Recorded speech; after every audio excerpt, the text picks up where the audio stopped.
Hello students, class 11 कैसे हैं? आपकी प्रिपरेशन कैसे चल रहे हैं? आप लोग कंटिन्यू हमसे जुड़े रहिए और प्रिपरेशन करते रहिए। ओके स्टूडेंट्स, और देखो आज जो है इस वीडियो में हम आपको कॉन्करेंट फोर्सेस के बारे में समझाएंगे एंड इक्विलिब्रियम ऑफ फोर्सेस। ये आपका chapter laws of motion is continue, ये कंटिन्यू चल रहा है, ठीक है। तो यहाँ पे देखो equilibrium of concurrent forces. Firstly समझ लेते हैं what is the concurrent force. When two or more forces are acting on a single point, this is known as the concurrent force. पहले समझ लो, ये दो या दो से ज़्यादा फोर्सेस ऐसे लग रहा है, this is known as the concurrent force. It is working on the single point, किसी एक पर्टिकुलर पॉइंट पे लग रहा है, ठीक है। Suppose these forces are F1, F2 and F3, ठीक है, F3, ओके। ये फोर्सेज हैं, ये इक्विलिब्रियम में कब क्या होंगे? जब इनका टोटल अनबैलेंस फोर्स जीरो हो जाए। Means you can say this will be in the balanced, means total equilibrium force will be zero, ठीक है। Therefore you can say this concurrent forces are in the balance case, ठीक है। जैसे ये है forces लग रहे हैं आपके, तो टोटल फोर्स हमारा एक डायरेक्शन में आप देख लो, जैसे इसकी बात करते हो तो इधर की तरफ आ जाओ जरा सा, ठीक है। Suppose it is making a theta angle, θ1, here is the θ2 angle, ठीक है। तो इसके रेक्टेंगुलर कंपोनेंट्स हम समझेंगे। इसके रेक्टेंगुलर कंपोनेंट्स जो होंगे, जैसे F1 cos θ1, ठीक है, F2 cos θ2 and sum of this is equal to this, means equivalent force क्या हो जाए, इसका ज़ीरो हो जाए। एंड इसके परपेंडिकुलर कंपोनेंट्स ये होंगे हमारे, ठीक है। समझो F1 cos θ1, F2 cos θ2, these values will be zero, then you can say this is the concurrent unbalanced force, okay. Means concurrent equilibrium में है, सिस्टम क्या है, इक्विलिब्रियम में होगा। जैसे F3 इज इक्वल टू क्या हो जाएगा, F1 cos θ1 plus F2 cos θ2 and here F1 cos θ1 sine, sorry this is the sine, क्या लिखते हैं, साइन θ1, ओके। ये वैल्यूज़ क्या है, sine θ1 is equal to F2 sine θ2। अगर ये सारी वैल्यूज ऐसे सेम होती चली जाती हैं, then you can say system is in the rest, means total force equivalent force becomes zero, ठीक है। And this is the balanced force, okay. अच्छा, यहाँ पे अब समझो थोड़ा सा कुछ एक थ्योरम है, लॉमीज थ्योरम है, थोड़ा उसको भी देख लेते हैं, उससे भी कुछ न्यूमेरिकल्स हैं हमारे पास। जैसे ये फोर्सेज हैं किसी एक पर्टिकुलर पॉइंट्स पे, इस तरीके से लग रहा है, ठीक है। These forces are suppose F1, F2, F3, ठीक है। इनके अपोजिट के एंगल्स, F1 के अपोजिट का एंगल अल्फ़ा है, F2 के opposite angle beta, and here is the angle gamma opposite to F3, ठीक है। दीज आर द फोर्सेस, ठीक है। देन लॉमीज थ्योरम से देखो, लॉमीज थ्योरम क्या कहेगा, F1 upon sine alpha, F1 upon sine alpha is equal to F2 upon sine beta is equal to F3 upon sine gamma, these all constant, ठीक है, equal to के, जो भी है वैल्यूज़ है, इसी के मेथड पे हम सॉल्व करेंगे इसको, ओके स्टूडेंट। तो आते हैं कोई एक न्यूमेरिकल समझते हैं, न्यूमेरिकल से शुरू करेंगे हम। देखो यहाँ एक न्यूमेरिकल है हमारे पास आपके NCERT का, अ 2 मीटर लॉन्ग स्ट्रिंज, ठीक है। देखो हम समझा रहे हैं, देखो अ 2 मीटर लॉन्ग स्ट्रिंज इज हियर, ठीक है, by which a mass of 5 kg, suppose 5 kg या 50 न्यूटन, 6 kg वेट का, सॉरी 6 kg का कोई मास है, स्ट्रिंज इज 2 मीटर लॉन्ग, ठीक है, 2 मीटर। अब इसके जो है बिल्कुल मिड पॉइंट पे ये इस तरीके से ये हैंग कर रहा है, तो यू कैन से हियर इज द टेंशन, ठीक है, tension in this direction. When a force is applied on this, ठीक है, 50 Newton force is applied, 50 Newton force. तो देखो कुछ जब फोर्स आप अप्लाई करोगे तो ये खींचेगा, तो देखो कुछ ऐसा हो जाएगा। ये स्ट्रिंज वही है हमारा, ठीक है, मास है हमारा 6 kg का है। वो फिगर सही नहीं है, फिगर हमारा और ऐसे लेंदी होगा, इसका जो है लेंथ ज़्यादा होगा फिगर में, समझो। ये क्या होगा, मिड पॉइंट से लग रहा है, तो this is 1 metre here, it is also 1 meter here, okay, and this is the fixed point here, fixed point, and question is arises here for this कि what is the angle of the rope makes with the vertical in equilibrium. Vertical से कितना angle ये बनाएगा, ये equilibrium में है suppose, ठीक है। तो वर्टिकल यहाँ पे ड्रॉ कर देते हैं। Suppose this makes an angle of theta, ठीक है। अब देखो ये एंगल थीटा है, इसके कंपोनेंट्स वर्क करेंगे। कंपोनेंट्स क्या होंगे, रेक्टेंगुलर कंपोनेंट, देखो दो कंपोनेंट्स होंगे।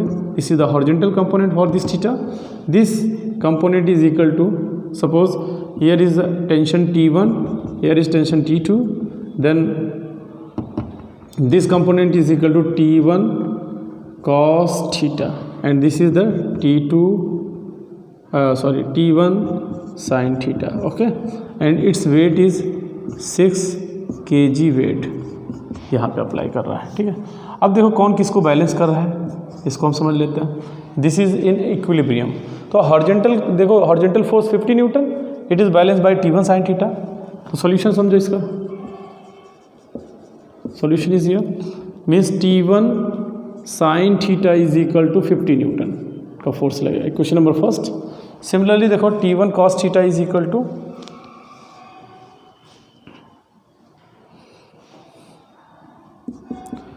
T1 cos theta is equal to 6 kg weight, ठीक है। ये इस पे लग रहा है 6 kg वेट का, ठीक है। कैसे होगा ये समझो, ये यहाँ पे जब फोर्स हमने लगाया हुआ है तो this is T2, here is T1 cos theta is equal to T2। अगर आप इसको देखोगे, इन दोनों को समझो, फर्स्टली हम समझ लेते हैं इसको। T1 cos theta is equal to T2 and T2 is equal to 6 kg weight, therefore you obtain this equation number second. समझ में आ रहा है कि नहीं? Then you have to find this angle from this perpendicular by dividing this two, means T1 by dividing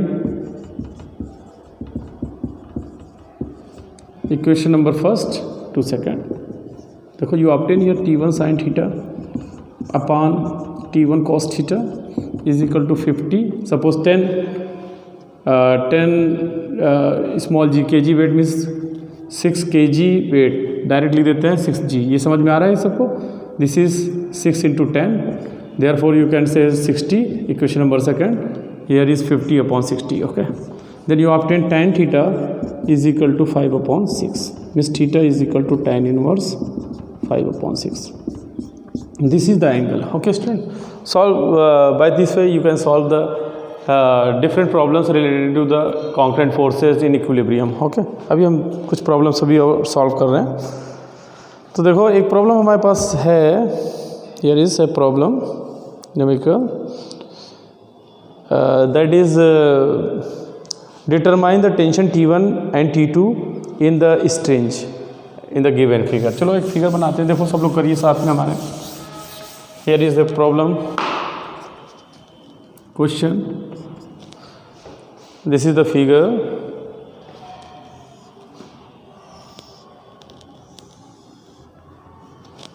okay, and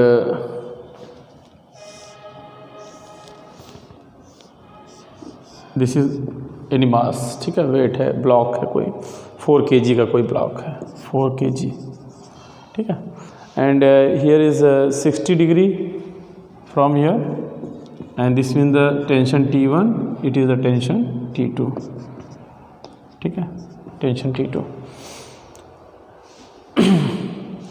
this is question, in this question determine the tension T1 and T2 in this string shown in the figure given here, ठीक है। तो देखो ये figure आपको दिया हुआ है, इसको सॉल्व करना है, समझो पहले कैसे करेंगे। चलो समझिए, बहुत ध्यान से समझिए इसको। ये T1 को हमें फाइंड करना है। देखो ये आप ये परपेंडिकुलर ड्रॉ करिए, देखो ये इस तरीके से इसके पैरेलल में, ये जो हमारा फिक्स है इस सरफेस के पैरेलल में एक लाइन ड्रॉ कर दी, ठीक है। तो ये देखो this angle is also 60 degree because of the alternate interior angle, ठीक है। एंड इसके देखो दिस इज द T1। अब T1 के दो रेक्टेंगुलर कंपोनेंट होंगे, first is T1 cos theta, T1 cos 60 degree, this is the horizontal, and T1 sin 60 degree, this is the vertical component, ठीक है। अब कौन किसको बैलेंस करता है ये हम समझेंगे। System is in equilibrium since this system या अरेंजमेंट इज इन इक्विलिब्रियम, ठीक है, इक्विलिब्रियम में है। जब इक्विलिब्रियम में है तो देखो ये इसका वेट हो जाएगा 4g का होगा, ठीक है, means T1 sine 60 degree is equal to 4g, small g की वैल्यू हम पुट कर देंगे। एंड T2 किसको बैलेंस कर रहा है ये, means T1 sine cos 60 degree is equal to T2 आप फाइंड कर सकते हो। यहाँ से T1 हम फाइंड कर सकते हैं, T1 की वैल्यू स्मॉल जी की वैल्यू हम ले लेते हैं 9.8, ठीक है। देखो साइन 60 की value T1 into √3/2 is equal to 4 into 9.8, therefore you obtain T1 is equal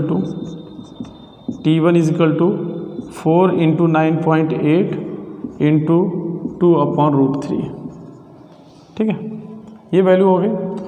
अब हम इसको सॉल्व कर लेंगे, सब कर ही लेंगे, आप लोग कर लीजिएगा, ठीक है। फिर T1 की वैल्यू आप इसमें पुट कर दोगे, ये T2 है हमारा, this is the T2। T1 की वैल्यू देखो सॉल्व करने पे क्या आई है, दिस इज अप्रॉक्सीमेटली 45.3 न्यूटन, ठीक है। अप्रॉक्सीमेट ये वैल्यू आएगी हमारी 45.26, ठीक है, ये अप्रॉक्सीमेट वैल्यूज़ हो रही है। इसमें आप पुट कर दो 45.3 into the value of this is 1/2, solve this, then T2 is equal to 2 2 ज़ा 4 0.65, ये इतना न्यूटन का फोर्स लगेगा। देयरफॉर यू कैन से you can calculate the T1 and T2. Okay students, by this method you can solve different problems related to the concurrent forces in equilibrium, ठीक है। Next video में हम और discuss करेंगे इस topic पे। Okay bye.